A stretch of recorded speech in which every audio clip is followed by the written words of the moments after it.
We'll go ahead and start the meeting. Will everybody please stand and say the Pledge of Allegiance?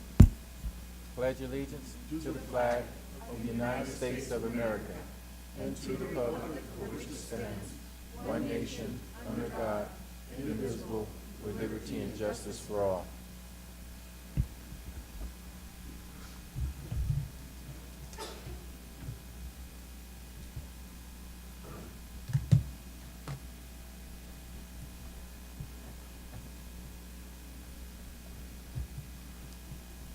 Okay, roll call, please.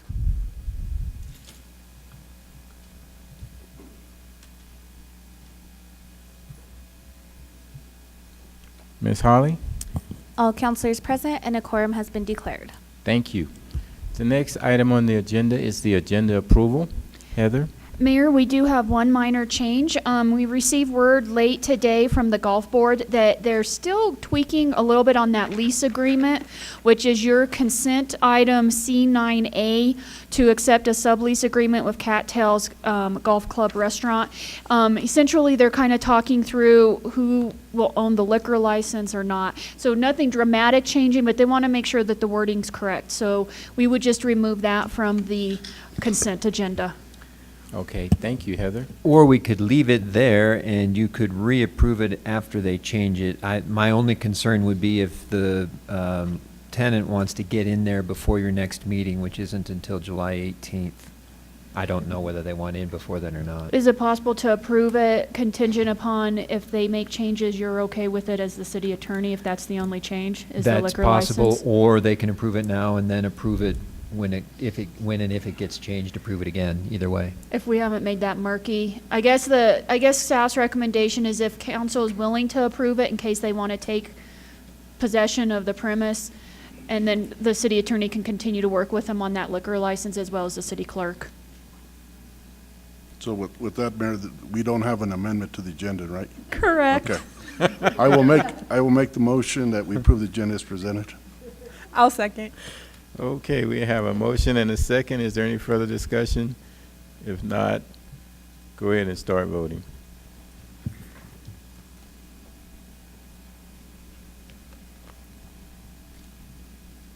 Are we missing someone? I think we might be missing one. There we go. Thank you. Ms. Holly? The motion carried unanimously. Okay, good. The next item on the agenda is citizen comments.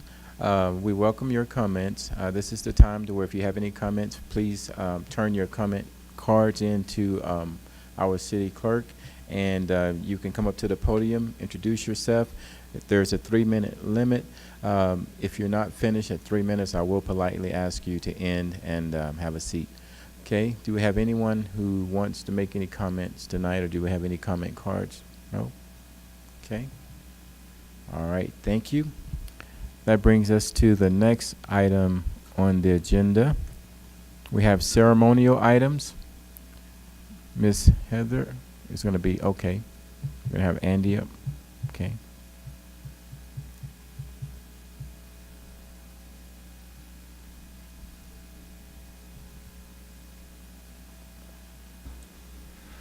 Good evening, Mayor, Council. I'd like to introduce to you our new city outdoor recreation specialist, John Reeser. Excuse me. John most recently comes to us from Adams State University Athletics. A little bit of a plug, your current director followed a similar career path into the city of Alamosa. He was also director of the San Luis Valley Food Bank. He's also pretty close to being done with his MBA at Adams State University. And as outdoor recreation is growing here and in the state, that business acumen could really be beneficial in addition to the outdoor programming that John's in charge of. He's already hit the ground running. He ran a weekends on the Rio, which went pretty well. Without further ado, here's John. All right, thank you. This will work too. Good evening, Council. Thanks for having me here. Andy kind of summed it up nicely for me already, but just wanted to let you know that I'm really excited to be working for the city of Alamosa.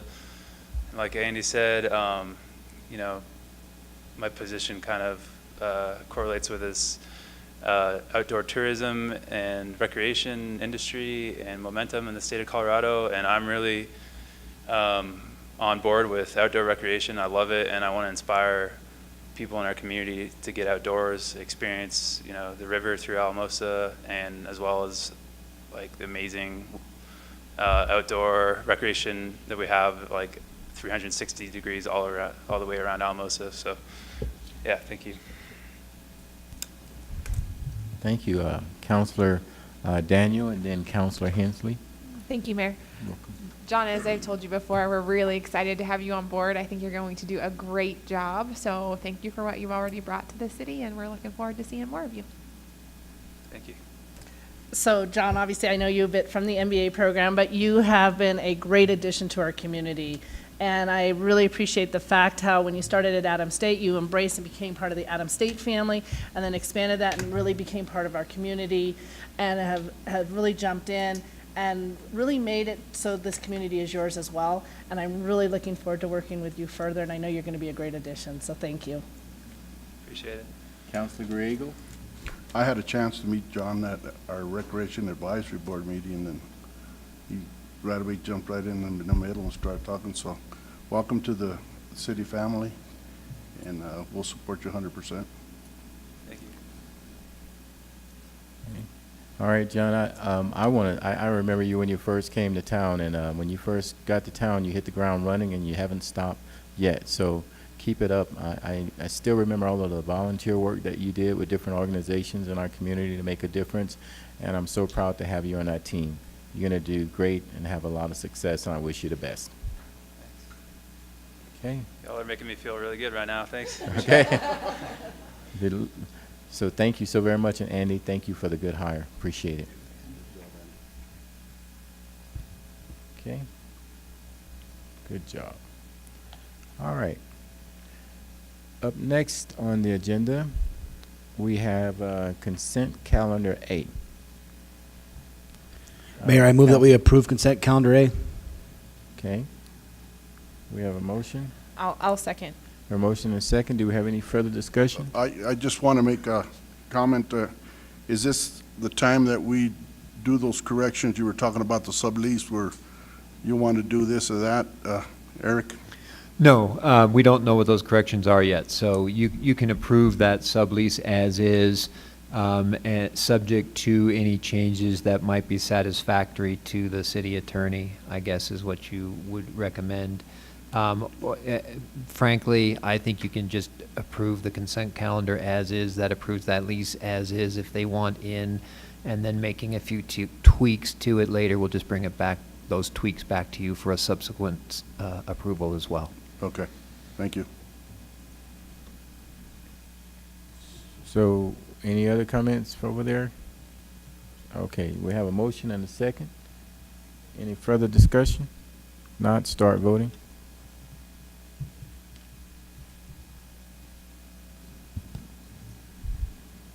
Okay, Ms. Holly. The motion carried unanimously. Thank you. Up next, we have regular business brought forward by city staff. The first item on the agenda falls up under Public Works, the first reading of ordinance number 2018. Thank you, Mayor. This ordinance was drafted in response to the potential development of small cell facilities, sometimes called 5G facilities. This was a subject of one of the seminar presentations at the CML conference that I went to. I don't know if anyone else was there. Councilor Daniel was there, and Ken Fellman described 5G as primarily hype rather than substance.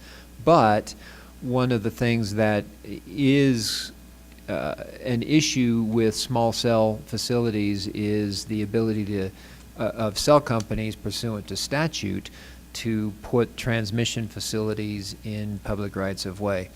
And this ordinance is designed to get a little bit in front of that and put some parameters about what those kinds of facilities can look like. And in particular, some of the features of the ordinance are that it limits the height that can be added to, for instance, existing light fixtures or traffic fixtures, such that these small cell facilities don't have negative adverse impacts on aesthetics in the town.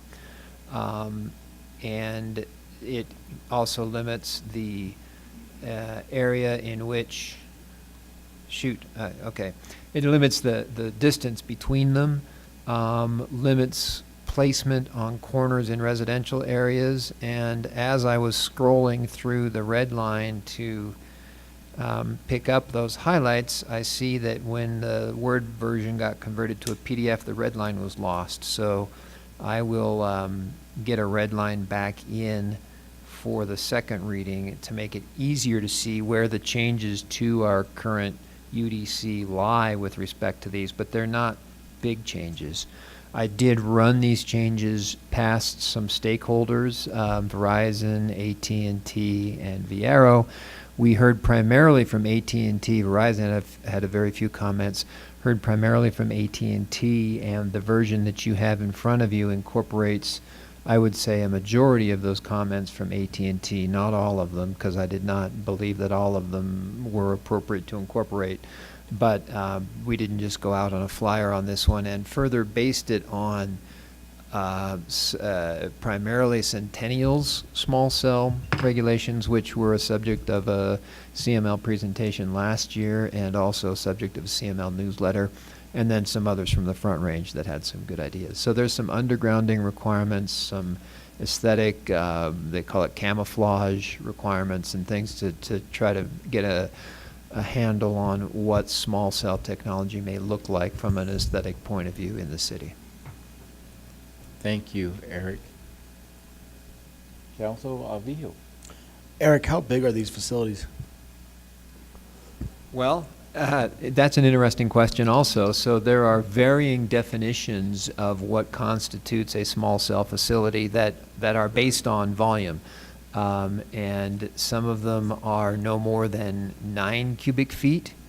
Or I'm sorry, 27 cubic feet, I think, is the, like a 3 by 3 by 3, so smaller than 27 cubic feet. And then there are also proposed statutory definitions that take that all the way up to 60 some odd cubic feet. So they're not, they are substantial. They're not like a cell tower, but they are substantial facilities. And these facilities allow for better cell phone connectivity, or like the Gs? Like Yeah, 5G just means fifth generation. What it is designed to do generally is to densify the cell coverage, so you've got greater broadband and greater density of coverage. Thank you. Councilor Daniel. Thank you, Mayor. So, councilors, I was able to attend the broadband conference called Mountain Connect 2 weeks ago, so the week before CML, and then attended some CML things. So I'm very excited to see this, Eric, so thank you. I did not read it closely, so I just had a question. We briefly discussed if people put in new small cell poles. Is anything about non-existing poles in this ordinance? Yes. So if you're on an existing pole, you have a additional height limit of 10 feet. You can't increase the height of an existing pole by 10 feet. If you're adding new poles, you can't go closer than 600 feet in distance from a facility. So existing poles, that distance restriction does not apply. You can make them closer, but if you're adding new stuff, it's a 600-foot separation. Okay, and then was there anything in here about the necessary, and I'm sure council will have some discussions on this, but master licensing agreements that AT&T was worried about, or anything like that? Any of that language that came up in Centennial's thing about how the poles then become the city's property and it was part of their master licensing agreement, or anything like that? There's nothing in there with respect to that. That's fine. Thank you. I'm very excited about this. I appreciate your work on this stuff and getting ahead of the game before it becomes necessary for us. Councilor Griego. Well, if there's no further questions, I'll go ahead and. Oh, go ahead, my friend. So, are we basically trying to create we're gonna start talking about rules for the aesthetic appearance of these small cell towers, or is that what we're talking about?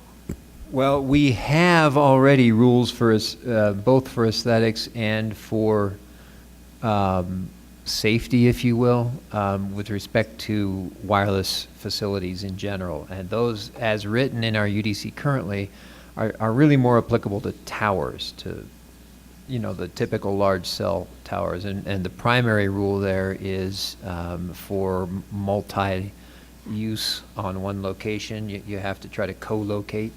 But there's also camouflage requirements in that as well. This is in specifically, those regulations that we had did not translate well to the small cell stuff. And so this is to make sure that we cover the small cell stuff as well as the towers. In general regulation for it. What, and if I can just Right. jump in as well as part of the answer is, what they're promoting from a best practice at Colorado Municipal League and some of the cities that have been leading this, like Centennial, is you don't want to over-regulate it because you do want this technology in your community, and you don't want to over-regulate anyways.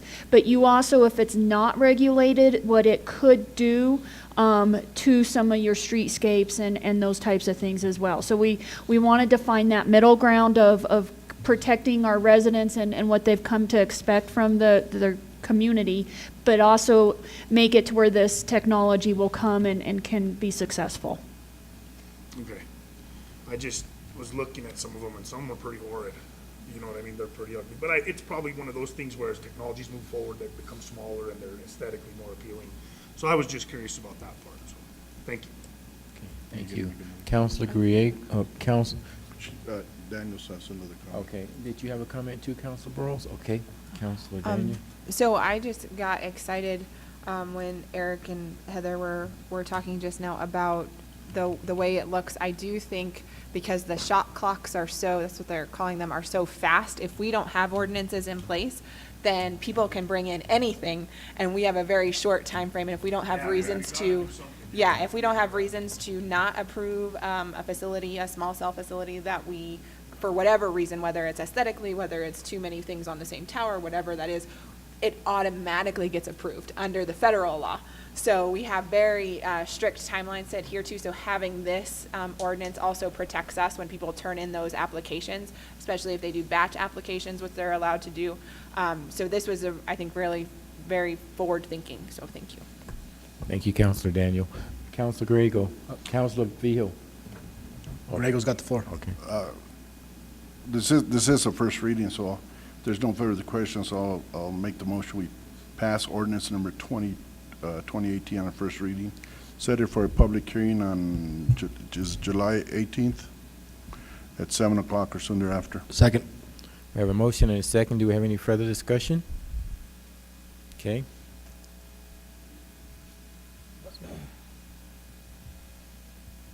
Start voting, please.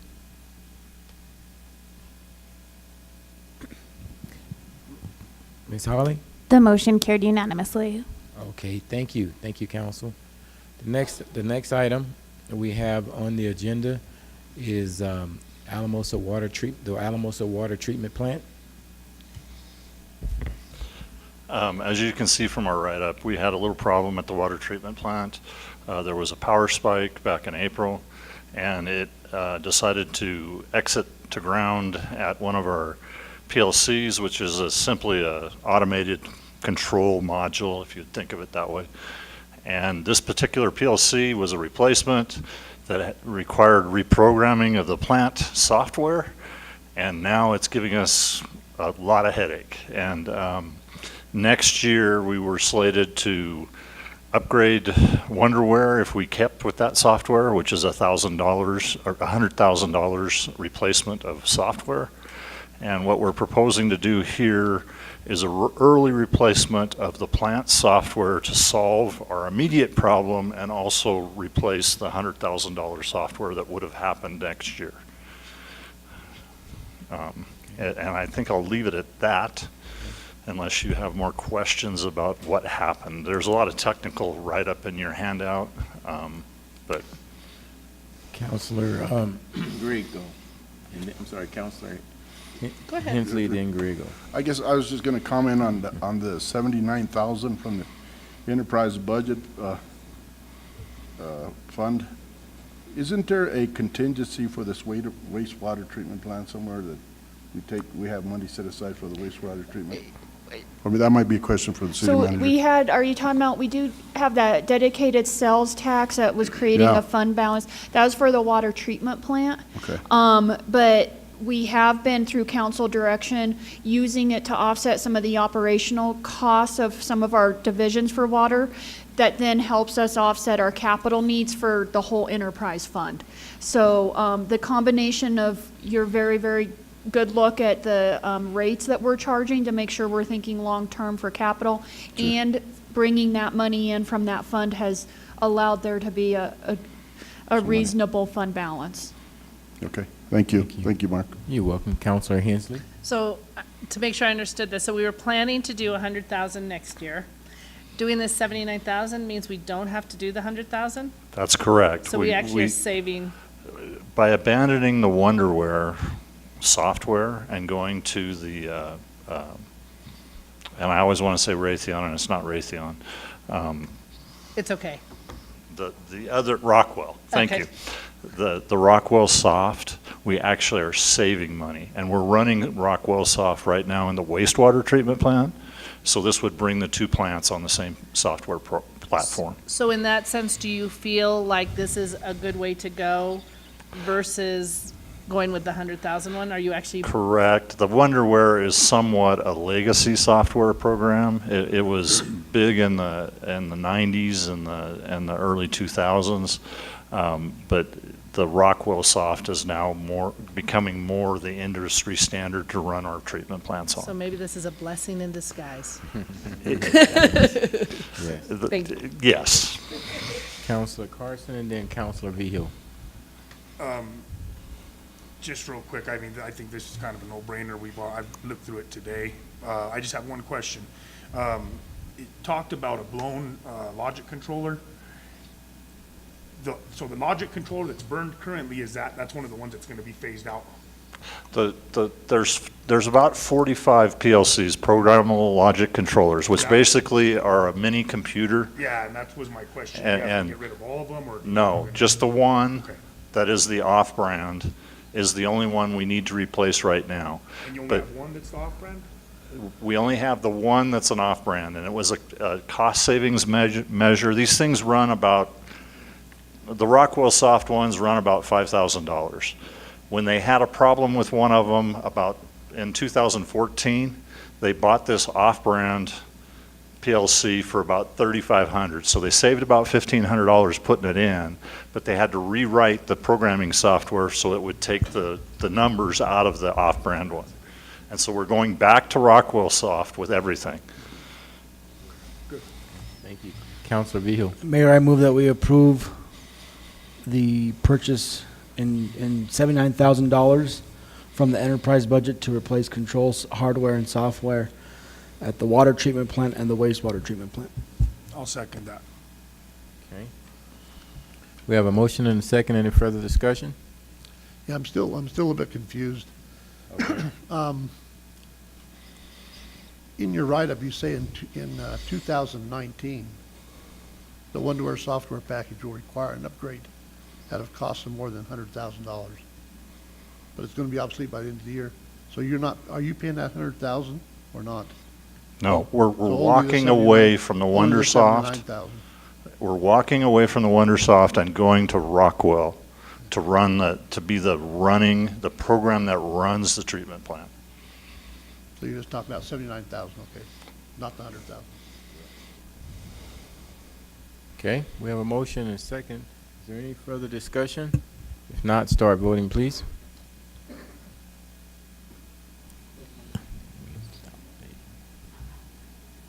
The motion carried unanimously. Okay, thank you. Okay. The next item on the agenda is public hearing on resolution number 12-2018.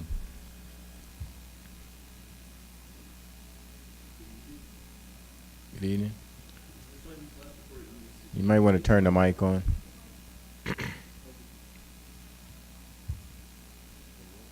There you go. Thank you. Sorry. This item was last before you on May 16. At that time, the council joined the petition. Dan, can you put the mic closer? I'm sorry. Thank you. I'm sorry to interrupt. Okay.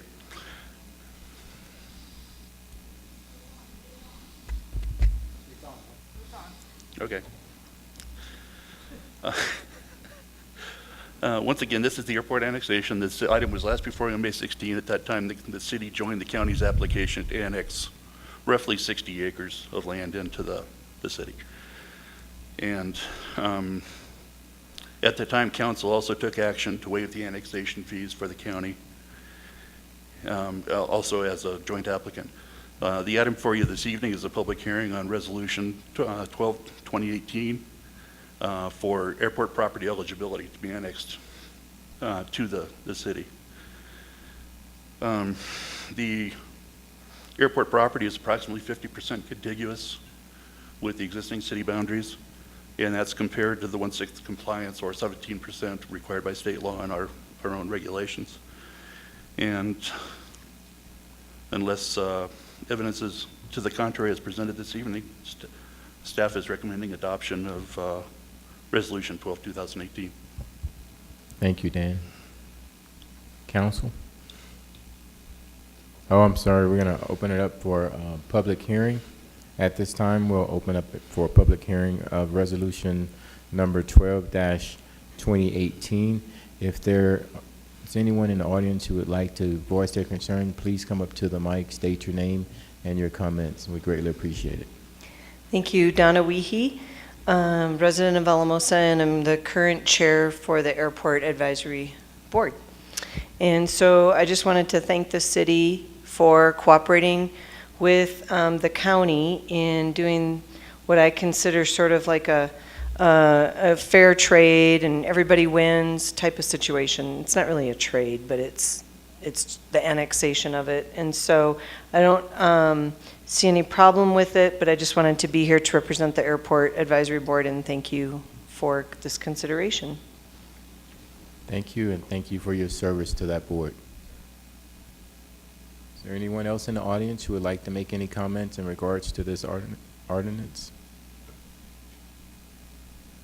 Okay, if not, we'll close the public hearing.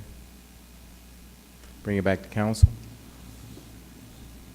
Councilor Vigil, then Councilor Griego. Thank you, Mayor. I move that we adopt Resolution 12-2018, making the finding that the airport tract is eligible for annexation. Next. Councilor Griego. Okay.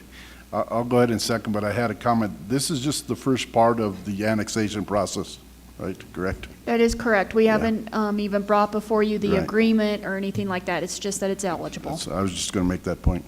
Thank you. Okay, thank you. So we have a motion and a second. Is there any further discussion?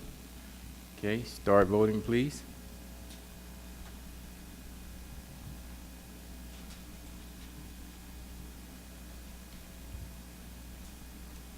Okay, looks like we're missing one. Thank you. Okay, Ms. Holly? The motion carried unanimously. Okay, thank you. Okay, up next, we have Parks and Rec. A motion to name the Leafield Playground Peyton's Play Ball Park. Hi, Mayor, Council. Well, let's clarify that name first. It's play ball, like the Like umpire. play ball. Play ball. Play ball. Like the umpire says at a Play ball. at a game. So, as you know, and Councilor Hensley can dive into, we're feverishly preparing to build another Kaboom playground, and I won't be able to describe just what an extraordinary effort this is, but it's very, very exciting, and all one has to do is look at that video from 2015 to be reminded of what a special endeavor this is. So, to summarize, city policy allows for the naming of facilities after individuals who have demonstrated extraordinary community contributions. a Kaboom build is an extraordinary community undertaking. So naming it after Peyton Sanchez, and I think everyone on council is familiar with Peyton, and I don't want to dive too much into the history there unless you have specific questions. But Peyton has demonstrated extraordinary community spirit and efforts in that though his health challenges have been well documented, here's an individual who continually gives back to the community in thousands of dollars he's raised. Given that this playground is specifically designed for adaptive populations and wheelchair access, such as Peyton, when you consider all these factors, the ability to marry all that together and honor Peyton with this naming, it seems to make a lot of sense and be a really good, feel-good story. So this idea, it had to go through a lot of channels. Colorado Health Foundation, the funding agent for the project, the Alamosa Kiwanis Club, which is the community partner for the project. The Community Recreation Advisory Board endorsed the idea, and the family itself. And the Sanchez family came up with Peyton's Play Ball Park. It's here. We're really excited and hope to see those of you in town on Saturday and this or that. Does council have any questions? And Andy, did Peyton participate in the design for this park as well? He did. Kaboom has a design day that has a youth component and an adult component. And Peyton was there with the other kids where they're able to draw their dream playground. And although we, aren't able to add Water World as we saw on paper, we still are able to add certain elements from the kids, and very, very excited for Saturday. Thank you. Okay, thank you. We have Councilor Carson and then Councilor Griego. I just wanted to say thank you, Andy, to you for all you do, and I'm strongly in favor of this motion, and I would like to say that I look forward to being part of that build on Saturday. I know I slacked on my volunteer form, but I really... I marked it down now, you're here. I look forward to that, and I was barring Councilor Grego's comments. I was going to make a motion that we do name the field Peyton's Play Ball Park. What we'll do is we'll let council have comments. You can still do it. I'm just going to make we'll some comments. Do the motion, okay? All right, Councilor Griego. Yeah, Andy, this is a great thing, and one comment I wanted to make was we're just naming the park that, right? Not the whole ball fields, because it was brought to my attention. Yeah, we're changing right. Leaf Fields. It's Leaf Field Ball Park. It's still the same. It's just actually the playground. It's a great clarification. Yeah. But one of the side projects of the playground is a little mini AstroTurf. They don't call it that anymore, but that's what it is. A little mini wiffle ball AstroTurf field. So the name is pretty apropos to have it Play Ball Park, even though it's a playground. I just wanted to point it out because there was conversation out there we were going to rename the whole deal. You're right. It's just a park. Thank you, Andy. Great job. Thank you, Councilor Griego. Councilor Daniel. Thank you, Mayor. I am super excited about this. I'm super excited about having a playground out at Lee Field that is going to be, I think, better for the kids. I'm out there every week pretty much and see all of them playing, and now that it's empty, they're all kind of sad and throwing rocks instead of playing. And so it's been really great. And I think for the parents who come and play softball, this is going to be a fantastic, safe place for their kids to be while they're playing. And I really appreciate that, and I'm hoping that will allow more families to feel comfortable coming and enjoying the fields and playing softball as well. And that fact that it's adaptable just says so much, and Peyton has done so many things for our community. Very excited that the group thought this was a good idea and that the family is involved in it, and they chose the name. So thank you for all of that work. I think it's going to be a fantastic outcome. Thank you, Councilor Daniel. Councilor Vigil. Thank you, Mayor.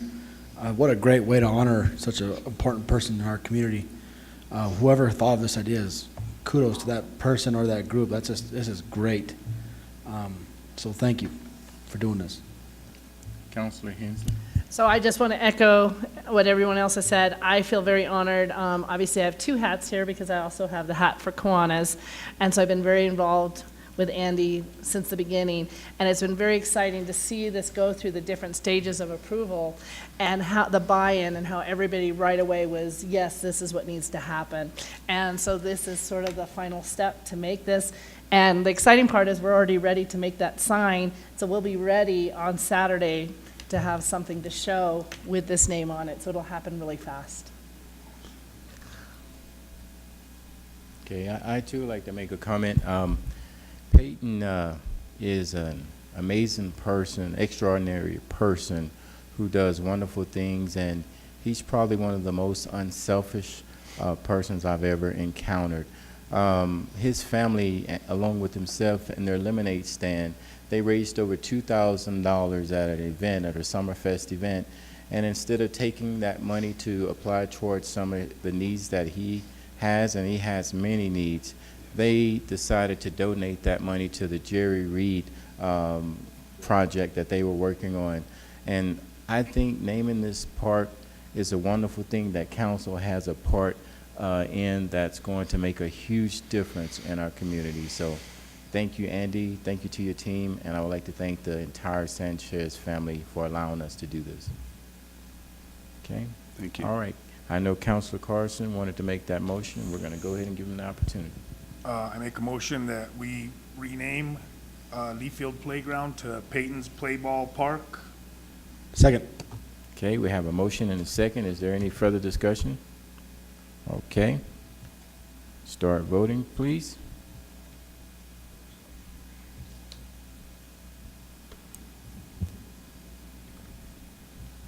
Ms. Holly? The motion carried unanimously. Okay, thank you.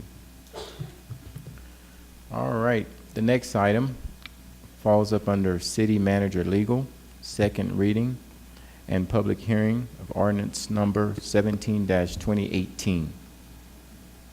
Thank you, Mayor. As we discussed at first reading, this is really nothing more than a cleanup of our UDC. We discovered upon a question by a citizen of Alamosa concerning how many chickens he could keep that we had inadvertently left out the section in the prior code on the keeping of rabbits and poultry. And some of you who have been on council back when that was developed will remember that that was a long and painful process. And we don't really want to go through it again. We just want to transfer what we did then back over into the new code. That's all that this does. Just as a reminder, the code used to allow the keeping of 8 mature poultry animals or rabbits in city limits. That's what this one does as well. You can keep more in a livestock zone or in an ag zone where you can generally keep livestock, and you can also keep more than 8 in a campus zone. There's no limit in a campus zone. The campus zone is new since the prior code, but the thinking is that campus zones are in the charge of one entity, and that entity in the large area that constitutes its campus should have ability to determine for itself what the appropriate number is. So, pretty much a cleanup. It needs a public hearing, though, for the second reading. Okay. Mayor, I had a quick question. Sure. Eric, can you have roosters? You may not have roosters. Thank you. Good question. Nor peafowl, nor guinea fowl, whatever those are. But they're loud. That's the reason you can't have them. Okay. Wow. Okay, at this time, we'll open it up for public hearing. If we have anyone in the audience who would like to come up and make any comments in regards to this ordinance number 17-218, feel free to come up to the podium and make your statements or comments. Okay, doesn't appear anyone's coming up, so at this time, I will close the public hearing and bring it back to council. Mayor, I move that we approve ordinance number 17-2018. I'll second. We have a motion and a second. Is there any further discussion? Yes, Counselor Daniel? I did have at least 2 people interested in making sure that we kept this ordinance the same. They were worried about their chickens, so thank you, Eric, for moving it into the ordinance the way it was, or into the new thing to clean it up the way that it was, because I think there will at least be 2 happy chicken owners, so thank you. Chickens would be happy too. All righty, thank you, everybody. Okay. Start voting. Okay, there we go. All right, Ms. Holly. The motion carried unanimously. Okay, good. All right. Up next, we have the first reading of ordinance number 20-2018. Thank you, Mayor. This is the second kind of change we needed to bring to you related to signs in our new Unified Development Code that was recently adopted. As a reminder, and we went through this when we were looking at the code and the signs and the murals and what the federal law is, we cannot regulate based on content. And I think it's important to do this reminder at the beginning of this explanation is because a lot of communities have sign ordinances, and the purpose of a sign ordinance is to make sure that your community looks a certain way and it matches what your community wants, and that can be different between Colorado Springs or Boulder or Alamosa. So you want it to be reflective of your community, but it is something that requires regulations because otherwise you can see a lot of different types of signs, and it can be a safety issue as well as an attraction and hurt the image of the community. So you do need regulations. And when you look at regulations, this limitation on not being able to create regulations on content can make it very, very challenging. And it can almost make some communities go to the extreme of over-regulating and those types of things. As we look at the Uniform Development Code, we realize that our past practice of what we've allowed, especially during the election season, does not match up with what the code is.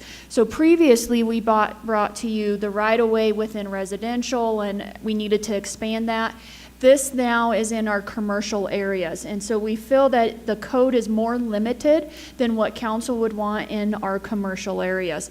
And based on your conversation at the last meeting, we came up with some changes that we feel will be more reflective of what we've allowed while still having some regulations and some control. But again, you'll see when we took a look at this, when you can't regulate content, you still then need to have some regulations because you can't say it's okay to put political signs out. If a sign can be put out, it can be commercial as well. And so that's when I go through what these changes are. I want to make sure we're clear with that. Right now, there's limitations in regards to only one per lot, one sign per lot. So we were concerned about the numbers that were allowed. It also limits it to 8 square feet in a CBD district and 32 square feet in the CB district, and 1 per lot or 1 per 200 linear feet. I think a lot of people, when they think of our community, if you look at the intersection of Highway 160 and 285, none of that fits for what we see there, and I think that's something we've come to expect. So what we looked at is kind of a mismatch to some different ways of coming at this. The first one is for those properties that are city-owned, we have control of what we approve to be put up on those banners. So if we already have 2 up there, we'll probably not allow a third, or if we have a third, we may not allow a fourth. We can control what goes up there. So we felt that we could just exempt these 3 sites, which are historically the very used. We've got the Train Pavilion, Olympian Park, and Sunset Park. So those are gateways, they're entryways, and they're used a lot. So this will allow us to continue to be able to put banners up there and those types of things. But again, we have the control of saying yes or no type of thing since they are city-owned property. Now when it comes to private property, we are removing the limitation on the number of signs on vacant lots during primary and general election seasons. So that's getting at the number of signs people can put up just during those 2 time frames. Then the second way we're coming at this is we are changing the size limit from 8 square feet to 32 square feet on these vacant lots. If you imagine 8 square feet on that lot, it's not very big at all. We also looked at the ag zone, because as we were looking at the whole table, and realized that probably the size limit for the ag zone needed to be changed from 16 square feet to 32 as well. We weren't quite sure why it was at 16. The second thing, though, is outside of the election season, we heard from council that there's still these nonprofits, fundraisers, those types of things. So we needed to get creative on how can we allow for them to have a sign up that's beyond the one per lot that's still there. So then this number 3 adds 14 discretionary days for any person above and beyond those political seasons for a sign on a vacant lot, and a limit of 3 per lot. Public Works would issue that, they'd keep track. So if the rodeo wanted to take 7 days for the Christmas parade and 7 days for the rodeo, they want to use all 14 at one time, they can have discretion of how they want to use those days and put those on the vacant lot. Now clearly, if they approach the lot owner and they're the only one up there, then that's different. But again, you may say for number 3, why are you even thinking 14 days? All of those types of things. This is where you get into the commercial speech and all of that. So if we open the lid, anything goes. And so that's why number 3 is there, is to try to allow year-round the opportunity for nonprofits to advertise for their fundraising without completely opening it up, because you can have a local business come in and get 14 discretionary days. That is very possible, but then they will be limited to 14 days. Thank you, Heather. Council, any comments? Council Vihil? You had a question. Under the ordinance that you provided us, I'm looking at section 2C. You say during the periods of May 1 to July 5th and September 1 to November 15th, are those the primary and general election seasons that you guys are talking about? Yes, sir. Okay, thank you. Councilor Daniel? Thank you, Mayor. So do all of that is the same time frame that is in our other ordinance now too? So everyone knows they have to go get all of their signs and then they get to put them back? I'm not sure if they've thought through all of Okay. that, but that is what is in the ordinance. Okay, thank you. Heather, and I'm thinking about the events that are put on by like the Roundup and organizations like that. Is in your discretionary 14 days, is there a way to where there can be an option for maybe 3 to 5 more days if they need it for those events that may need a little bit more marketing time, or is it 14 days and that's it, without an option to add additional days? Well, Because so in that instance, using Rodeo Roundup, 7 days for one event and 7 days for the other one, it's like a week notice.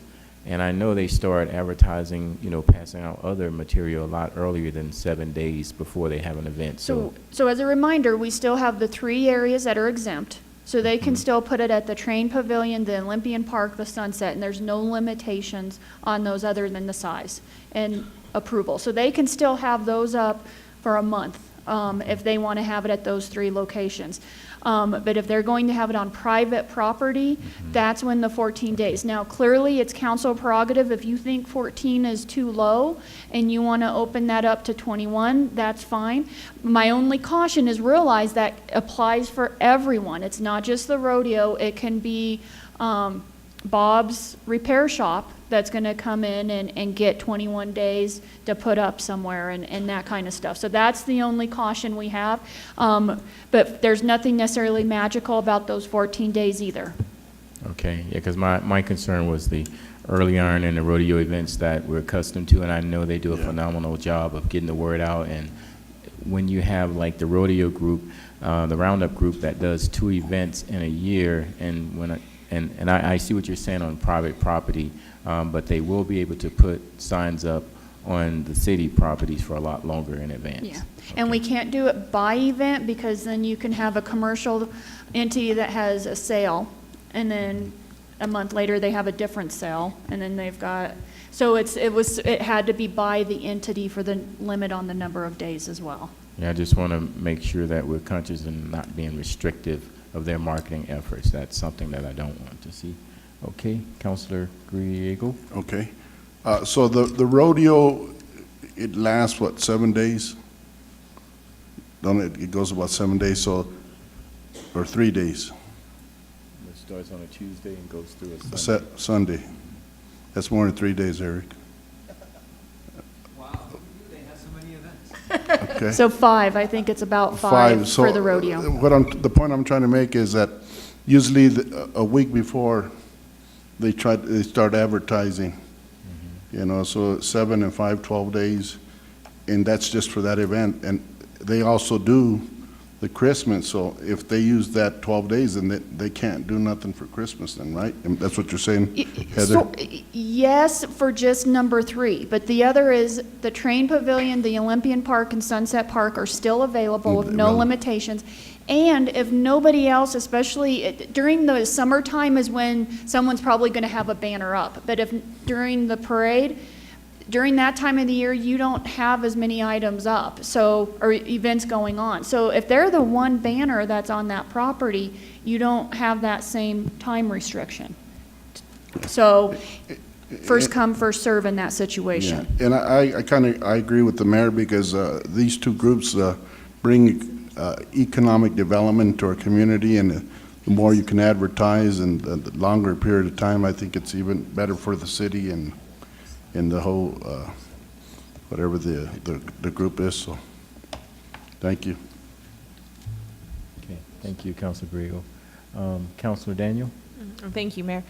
So I think that the thing that I want to like bring up and think about is that we want to make sure that the like the rodeo and things like that get their days. I think 14 days for those big signs on private property is a lot. And if they can be in the other places, the signs I don't want to see are the ones we can't regulate because of speech, right? I don't want to see an FU sign out there because we can't take it down because it's allowed for 14 days and we're going to get all kinds of things. And so I think that that's where we have to be really conscientious and say, is 14 days enough for the signs that we won't have, we can't, for free speech issues, regulate, although we might be able to with a bad word, but like the other things that are happening, and does it support our local businesses and local nonprofits enough? I feel like 14 days does. I feel like with the lack of restrictions on the city-owned property and the fact that we have say on what goes up on those signs or on those, you know, places and gateways, I feel like 14 days is enough for the rest of our community to be able to get their needs met as well. And I think it's a balance between the two. Okay, Counselor Hensley? So I just want to clarify too, the way this is written is obviously it's only for vacant lots. So if somebody has a property that's not a vacant lot, then they can do it for as long as they want? That's a whole different part of the sign code that I'll turn to the city attorney to see if he feels comfortable answering off the cuff. There's different regulations. Got it. So there would related be to a if it's different not code. vacant. Correct. So 'Cause okay. there's limits on what you can do from a signage perspective and all of that if the lot's not vacant. So I'm just going to use, I mean, obviously, even like on my house, could I put up a sign? And I'm just making sure, and then what, like even Adams State or things like that, if they want to promote stuff. So I may be mixing apples and oranges, so I apologize. It depends on zoning. The regulations depend, so on residentially zoned, if you're out of the right of way, I think you can put different signs out. There's probably size limitations and Right. we can't regulate on content. I don't think there's a limit on time. Okay. From a commercial, I think Eric's looking it up. I'm sorry. There's a lot of, yeah. That would be a question for a different day. Okay. And the answer is there's a comprehensive sign code regulation with a big matrix of how big they can be and where they can be and what kinds of signs you can have where. And I don't know the answer to your question, but this is just to fix the problem that we've noted with respect to elections. Mostly. It is only vacant lots. Okay, Counselor Griego. If there's no further question, I'll make the motion that we approve ordinance number 21, 2018 on first reading. Set it for a public hearing on July 18th at 7 o'clock or soon thereafter. I second. We have a motion and a second. Is there any further discussion? Okay, start.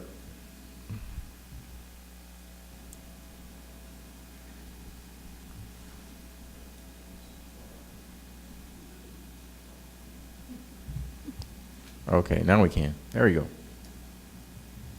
Ms. Holly? The motion carried unanimously. Thank you. All right, up next, we have committee reports. Does anyone have any committee reports? Okay, Councilor Vigil? Yeah, I got two. I went to the school board meeting last week. Dr. Tom Miller has resigned from the board. Him and his family moving to Montrose. So they have a lot of openings on the board, and there's another potential opening coming up as well. That hasn't been cemented yet, but there's 2 or 3 openings coming up on the school board, so if anybody's interested, they need that filled, so let's help those guys out.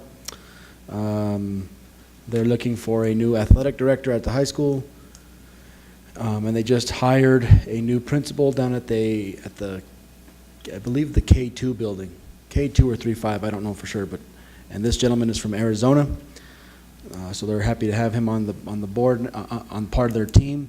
And then last night I went to the Rio Grande Farm Park meeting, and as you can see, if you walk outside our building, you can see that the park is really growing. There's a lot of crops growing, and they're really excited with all the amount of crops that they're going to be able to grow this year. They wanted you to know that on August 26th and August 25th is a pretty big weekend. August 25th is a fundraising event. They're going to have an author from the South who deals with cooking, and they're going to do an event where they've bought a pig. They're growing the pig out in a farm somewhere out of town, and they're going to slaughter it, and they're going to use that food, that pig right there, and make stuff for everybody. So maybe chicharrones, yeah. But they just want to highlight the food that we grow and the meat that you slaughter, how it can be processed right away and you can eat it that same night and stuff like that. So it's a pretty good idea. Expect an invitation for that pretty soon. Then on August 26th is their big harvest soiree, and booths and dinner and food booths and live entertainment and all this stuff, and they would like you guys to go out there and just see how it works and what they got going on. Thank you. Thank you for that good report, Councilor Vigil. Okay, Councilor Carson? I just wanted to give a quick update from the COG meeting. There is still, I believe it's $1,800 left to be donated to one of the communities. So if you know a community that has a project that they can use a little bit of money for, they really didn't want to send that back. So there's $1,800 left in that pot. Just wanted to give you guys a heads up on that. Okay. That's it. Thank you, Councilor Carson. Okay. Any other committee reports? No? Okay, next we have staff announcements. Thank you, Mayor. Chief Chapman could not be here because they have called our crews in to help with the fire that they have going on. We did want to announce we will not be having the fireworks. We're a day behind on getting the press release out. We're very grateful. SLV Federal Bank, as you know, is the sponsor for those. And reading the press release that they put together, I did not realize this. They have sponsored it for 21 years, which is amazing. We will still have fireworks. We're looking to see at what point do we feel the conditions will allow it, and if we compare it with maybe one of the other special events that are going on. So we'll be monitoring the weather and the conditions along with the special events that are occurring. We do want to make sure that the public knows that the other activities, including the pancake breakfast and the parade, are still going on. And I may be missing some other stuff, but there are still some activities for the 4th of July. Unfortunately, though, we still do have the ban on the personal fireworks and those types of things as well. So we'll protect our environment, but still enjoy the 4th of July. Councilor Vigil? Thank you, Heather. I guess the question for Chief is, how are y'all going to be handling folks who might be lighting fireworks in their streets and that type of stuff, especially during this year.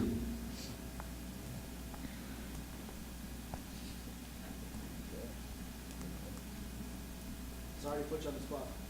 That's okay. Just wanted to be on the mic, so.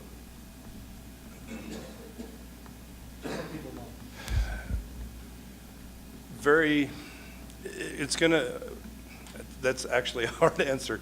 I mean, we're going to enforce it. And, you know, if our officers observe it, they're going to address it. We're not going to write tickets aggressively. We're doing education part to it first. Some people may not know of the fire ban and the ordinance, and so we're going to address each situation appropriately. But after education and awareness, and if they still want to do it, then we will do an enforcement side to it. Thank you, Chief. Okay. I just also wanted to let you know we are starting to get heavily into the preparation of the budget.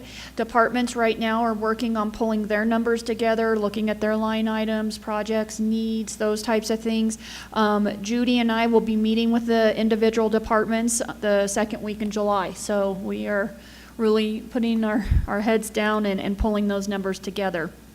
Judy and I also met with DOLA and SLV Health today. It was the beginning of the end of closing out that CDBG grant that we partnered with them on for the project that they did out there.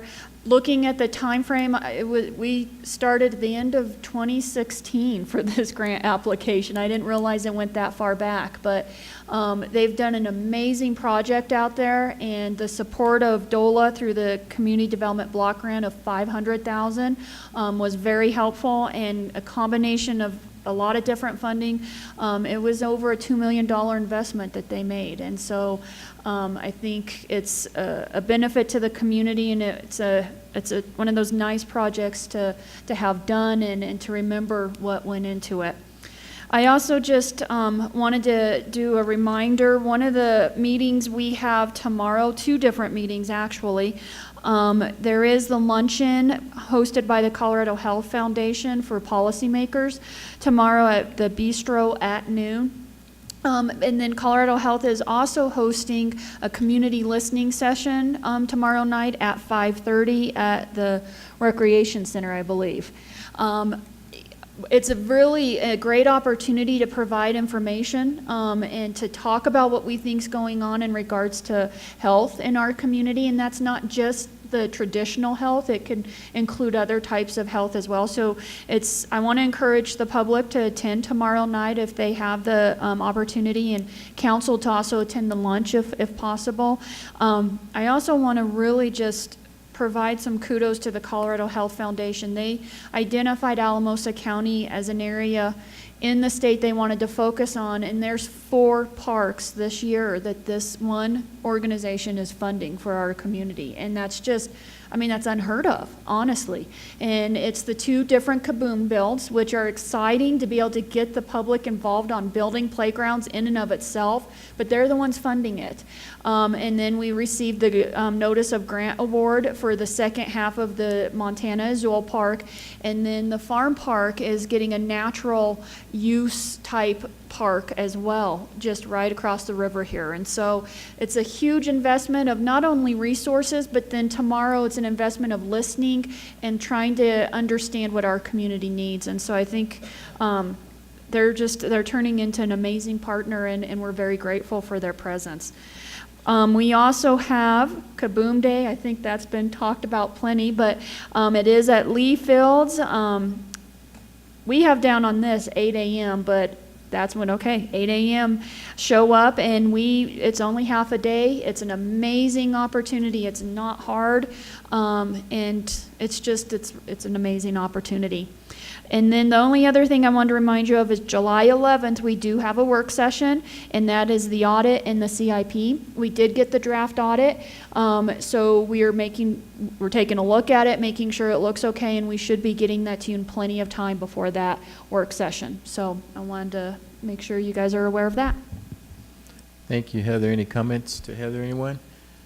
Heather, I also just want to add, since we're talking about events that are coming up, especially tomorrow, Community Resources and Housing Development Corporation invited council and staff to come out to one of their open houses at 5 o'clock tomorrow in the self-help subdivision over there off of Craft Street.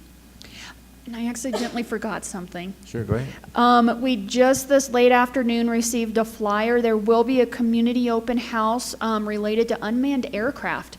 And that is going to be Saturday, July 14th from 8 a.m. to noon at Leach Airport in Center, Colorado. And so I think we're going to have a lot of interesting visitors to the valley of what unmanned aircraft can do. And so this is an opportunity for the public to be engaged. And I also wanted to let council know we have two undertakings that we're getting ready to gear up dramatically. And the first one is the downtown plan and design. The last few weeks of July, we are going to do some public meetings to start gathering that public input on what they want to see in the downtown. The second major undertaking that we're getting ready to do is also the ranch management plan and getting public input related to the ranch plan and what does that look like. We're looking at the beginning of August to start kicking that off, and so we'll get a lot of more things sent out. We want to make sure we've got all the dates and times, locations nailed down, but that's coming up soon, and it's going to be a lot of public outreach and a great opportunity for the public to talk about what their visions are for those two different assets. So Thank you, Heather. Okay. Next, we have local liquor licensing authority actions. This one's going to be me. So normally I don't bring renewals before you because I do have authority to approve renewals. But I brought this one before you because it's a change in, a little bit of a change in Sodexo's license. Right now they currently hold 2 H&R licenses, one for the Student Union building and then one for the rec stadium. And they are putting in an application in for renewal, but changing it over to a campus liquor complex license with related facilities. So they'll just have one H&R license and not the 2 separate ones. In the liquor code, and this is a recent change, the liquor code was updated, which allows that the institution of higher education or a person who contracts with the institution to provide food services that is licensed under this section to apply to be designated as a campus liquor complex at the time of initial licensure or upon license renewal. So they are doing it at the renewal process, which is what they should be. And then Sodexo is who contracts with Adams State to provide their food services. Let's see, for this change to occur, Sodexo has to surrender their H&R license at 77 Stadium Drive, which is the rec stadium. And then they'll add the liquor complex designation to their H&R license at First Street, which is the sub building, and then add the Vista Rec Stadium as the optional premise that they have as related facilities. They haven't had any changes in their officers or owners. Their operating manager is still Michelle Westbrook, and they've had no code violations. They're in good standing. They submitted everything in a timely manner, and all the fees have been paid. Okay, thank you, Holly. Councilor Daniel? Thank you, Mayor. Thank you, Holly, for the update. So this does not include like the theater building because those all come with special events permits. Is that why? Right. Okay, and or East Campus for the same reason. Right. Okay, thank you. Okay. And the drawing is attached. I attached the whole application in there for your reference. So. Okay, Councilor Vihil? Thank you, Mayor. I move that we renew liquor license for Sodexo and approve designation of campus liquor complex license. I second that. We have a motion and a second. Is there any further discussion? Not, please start voting.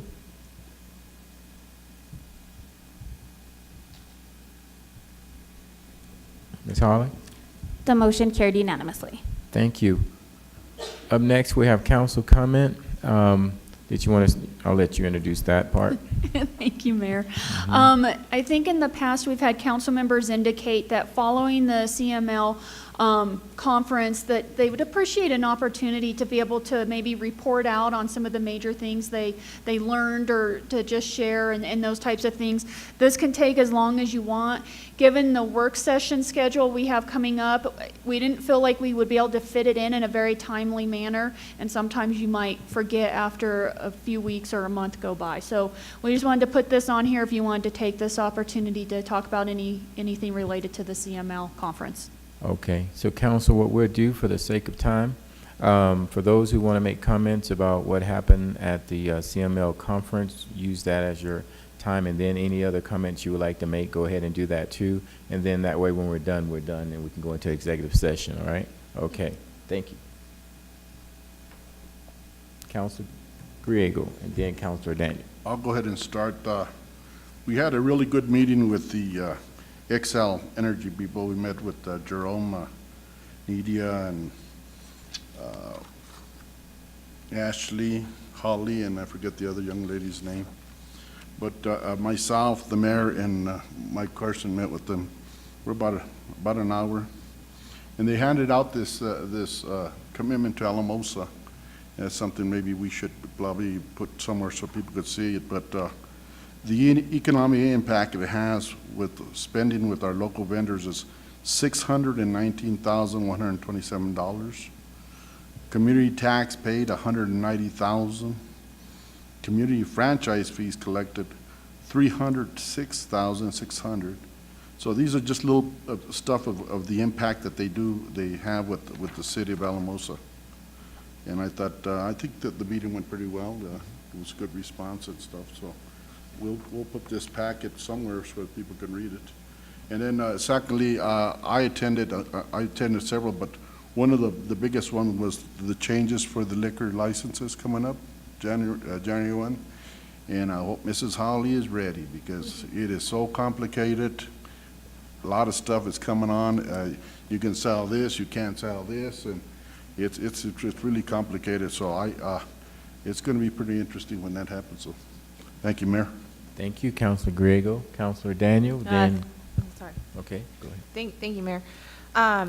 So I attended the legislative updates and some other really kind of fun things, but I saw a bunch of us in there.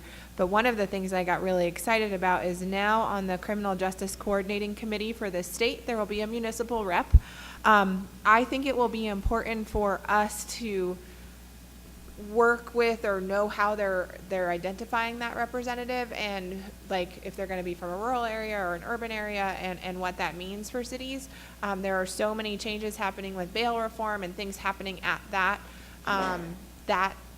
group. I think it will be necessary to make sure that we have a say in who gets to go up there. I went to a lot of broadband sessions. As I said before, I went to the broadband conference the week before that. Some really cool stuff coming down.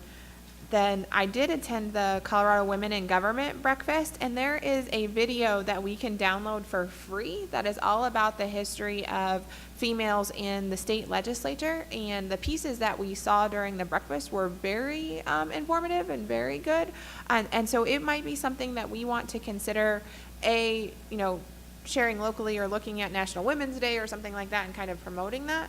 But strongsisters.org is the website where they could get it from, and it was actually just very, very cool to see that in the history. And Colorado had the most female representatives in the legislature of any state for a very long time. We are now behind Vermont. Apparently that was a big loss for us. But soon, hopefully they're hoping to get that back. Then I had a couple of just comments in general. The mayor and I ran 3 5Ks in 5 days, and so we're very excited. He was there at all of them, doing very well. I was informed yesterday or the day before that some community corrections clients, I had nothing to do with this, cleaned up Ross Street, and they found over 20 bags of trash that they collected and to turn in for the city. And then I just want to apologize. I cannot be at the policy thing tomorrow or the community event tomorrow night. I'm very, very bummed about that. But I will be at the Kaboom Build on Saturday, and I am apparently a team leader, so I'm on it, ready to go. So very excited about that. So just wanted to say thanks for all the good stuff that we've been doing. Thank you, Counselor Daniel. And I have to just clarify, she ran 3 5Ks. I pretty much walked my 3. So she did a wonderful job. All right, Counselor Hensley. So to echo what everyone else has said about the conference, I just find these conferences each year to be so rewarding, and I learned so much from them. And it's not just even going to the different sessions, but it's networking with different communities, all the leaders from the different communities, bouncing ideas off of each other. Each year, I think CML does even a better job of how they organize it. I felt this was very well organized. I love the fact that they had the app so we could immediately evaluate, and I think that's going to give some great feedback. So I just wanted to mention that and say that I come back from that always feeling refreshed and excited and energized about things that we can do in our community. So just wanted to mention that. Thank you. And I know we keep talking about Kaboom, but I'd like it also, the idea, if we can get it out more, is just making sure we need 200 people to be there on Saturday. It'll just make it that much smoother. So please, if everybody, and maybe if each of our city council could commit to bringing 5 people with them or getting 5 people to come, that would be awesome. And you can be at any level as far as what you can do. You don't have to know how to build or anything like that. There's all different tasks for all different levels. So thank you. Thank you, Counselor Hensley. Counselor Brawls. Yeah, I was going to say, I do support Kaboom. However, I got to be out of town this Saturday. Okay. So I apologize, but or else I'd be there. So, but as before, I think I've reported that I've been working with the food bank, and I intend to, donate some time every week, to understand how the food bank, how the food bank operates, and I think that's a pretty good operation there. So, just let the council know that. Okay, thank you. Counselor Carson, you have anything to say? I know Heather. Okay, thank you, Heather. I know you wanted to make a comment too. So I'm going to keep it short from a CML perspective.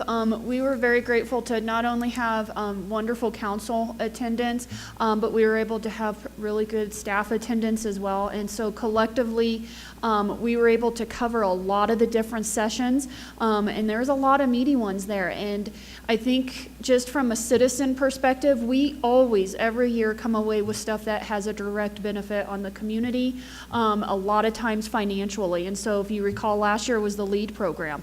There's a lot of other stuff, but the flashy big thing is the LEAD program that we are already referring individuals into and trying to come at the addiction issues and what they're creating for our community from different perspectives. This year, we once again are learning of some different grants that might be available, some different funding opportunities that would be available for items that the city has been struggling with, such as the defense appointed attorney, defense attorney. DOLA has some other grants out. There's also references to best practices, some changes in legislation and the laws that we can make sure that our processes are compliant with. I don't want to get into some of the ones that we're looking into because, everything can always be improved, but we hit a lot of very technical areas as well. And so we're looking forward to taking this feedback, this direction from council, our notes, and making improvements and streamlining some of our processes with what we can do. So I just wanted to report out from a staff perspective for CML. And I wanted to make sure that you were able to do that too, because I too was very impressed with the staff and the support of council. And all of us attend so many different meetings. And the thing that I liked was when I would go into those meetings and I would see Alamosa being represented, we were not just in the meeting just falling asleep. You all were taking notes either on your phones, your tablets, or on notebook, so that when these issues come up in the community, you will have some solid information, and that was very powerful and impactful. I can't tell you how many people came up to me and said, wow, how many people from Alamosa are here? We see them with all their names on their shirts.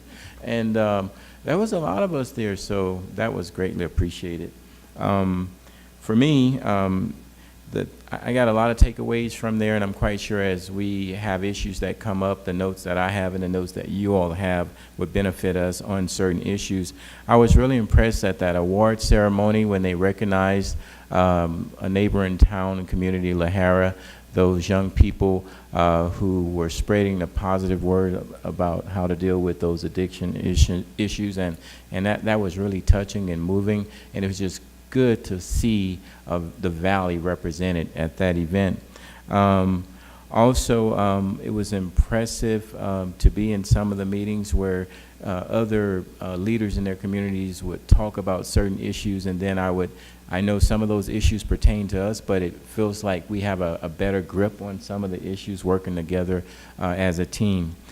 So that CML conference was great, and hopefully next year we'll be able to get more staff. I mean, Eric was there this time as well, and Holly and her staff member too, and others, you know, Judy. I mean, it was all of us there, and I really appreciate that. So as far as comments, you're gonna have to bear with me because this has been a busy week and a half, and I just want to make mention of a few things here. The Rodeo Roundup, I would like to thank the Honeycutt family for bringing that huge economic impact and those community events to our community, bringing us together for a common cause to help out our community and to show people different fun activities. The car show that happened at the Parks and Rec that was hosted, I believe, by Dana and some of her friends and Jason. That was a wonderful fundraiser event this past Saturday. They raised over $1,500, which was their goal, to buy skates for the Parks and Rec, and that was very impressive. I went to that, and that was really good. Woody's Q Shack, I just left from there. They had a soft opening today. They're going to be at the golf course over there selling barbecue, and they'll be open 6 days a week starting next week. But I encourage people to go there. We always want a good restaurant to be in the facilities over there, and I'm hoping and praying that the community will support them in their efforts. Carrie Valdez, I tell you, Carrie invited me yesterday to the Blue Peaks open house, and she gave a tour, and I was able to see and meet some of the people who participate there, some of the actual people who learn and work and have different challenges that they have to deal with on a daily basis, and that was very impressive. With Carrie, it's not if you're going to go to an event, it's like what time you're going to be there, because you don't tell her no. But that was an amazing event there. The Methodist Church in Sargent was able to go there this past Sunday, and they had their 100th year anniversary of that church. And the reason I bring that up is because sometimes we have to talk a little bit about our neighboring communities as well, because we all work together as a team, and when one community does well, all of us do well. Chaffa, I want to thank Heather and the community partners. There was a meeting that we had, I believe it was a week ago or something like that, to where community stakeholders from the valley came and gave a presentation to Chaffa and encouraged them to bring this housing development rep to our community. I believe there are 3 communities that's bidding for that position to represent their areas and be housed in their areas, Alamosa, Trinidad, and Pueblo. And I was very impressed with the county commissioners, our city manager. Also, we had the county administrator and other community stakeholders. Heather, you can chime in if there's someone I'm missing, but presidents of banks and things like that as well. So that was very impressive to see them try to draw that type of a position to our community. So that's it in a nutshell for me. All right. Okay. I think next on the item on the agenda is our executive session. So, Mayor, I move that we move into executive session pursuant to Colorado Revised Statutes 24-6-4024A, E, and F to discuss, determine positions and instruct negotiators concerning an acquisition of First Street and Victoria Avenue right-of-way, as well as for personnel matters for evaluations of the city clerk, city manager, and city attorney. Second. Have a motion and a second. Any further discussion? Okay, we will be heading into executive session at 8:30, so council's going to have a break to go and do whatever they need to do, and then at 8:30, we'll go into that executive session. Once we leave that executive session, we will come out, but no further business will be discussed, and I will adjourn the meeting at that time. Okay, thank you.